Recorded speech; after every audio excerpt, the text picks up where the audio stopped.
Good evening. Our news summary for this Friday, 30th of January.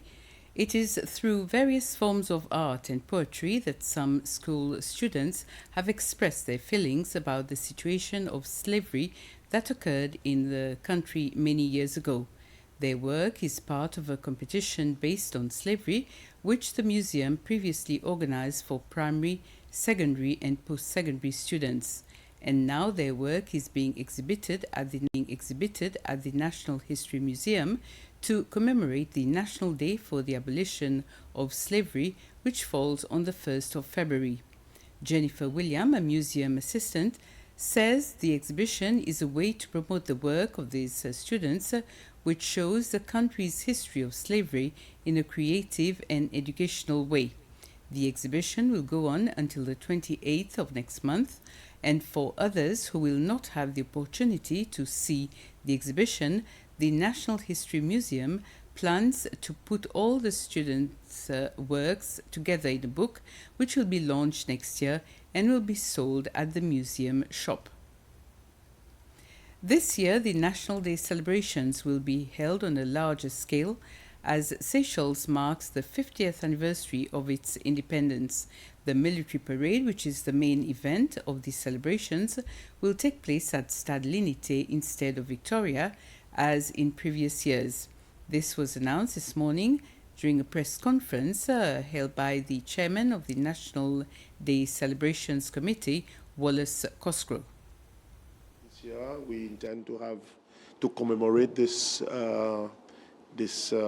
special occasion with activities throughout the year, activities leading to the main date on the 29th of June, and also activities after, because we are in the 50th year of our independence. The main activities, of course, being in the month of June. It's only fitting that we have activities throughout the year, educational activities, celebratory activities, to commemorate this very important occasion.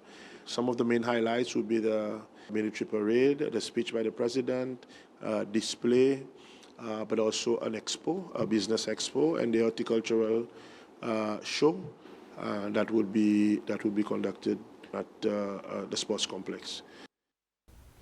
The Chinese embassy in Seychelles organized a reception last night to commemorate the Chinese New Year. The event was held at the Chinese ambassador's place, Panda House, at Sanssouci. The Chinese New Year, also known as the Spring Festival, celebrates the transition from winter to spring, a tradition that brings friends and family together all across China and other parts of the world. According to the Chinese zodiac, 2026 is the year of the horse, symbolizing strength, speed, and success. The Chinese ambassador to the Seychelles, Lin Nan, also took the opportunity to hand over different supplies to the government of Seychelles as part of the Chinese-aided South-South Cooperation Low Carbon Demonstration Zone project that aims to support the efforts towards battling climate change. This year marks the 50th anniversary of diplomatic relations between China and Seychelles and the China-African Year people-to-people exchanges. Our cooperation stands at a new historic starting point. The launch of the China-African Year of people-to-people exchanges is an important consensus reached by President Xi Jinping and African counterparts. Seychelles, as a small island developing country, faces a lot of vulnerabilities. China is willing to share its experience to global sustainable development and work hand in hand with Seychelles in advancing eco-friendly modernization.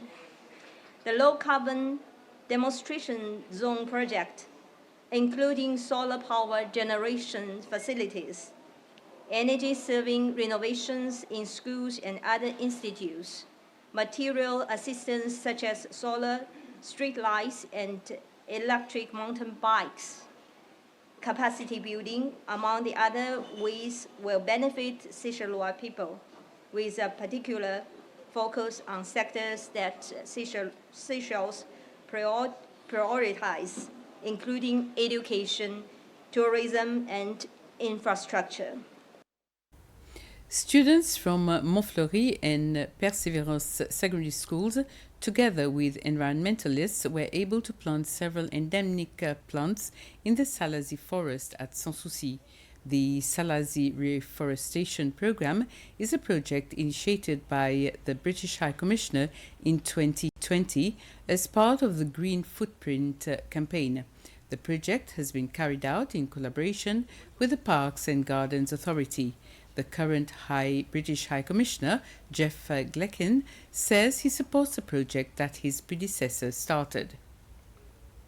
This is not just about who we are and what we do, but also those who came before us and those who will come after us. We all, when we look at climate change, could look to the past and we could look to what we've done as humanity to our planet in creating the conditions today which now we face in terms of climate change and the threat. We can also think about what we can do today and what we need to do in the future to rectify some of the historic mistakes that have been made in terms of the destruction.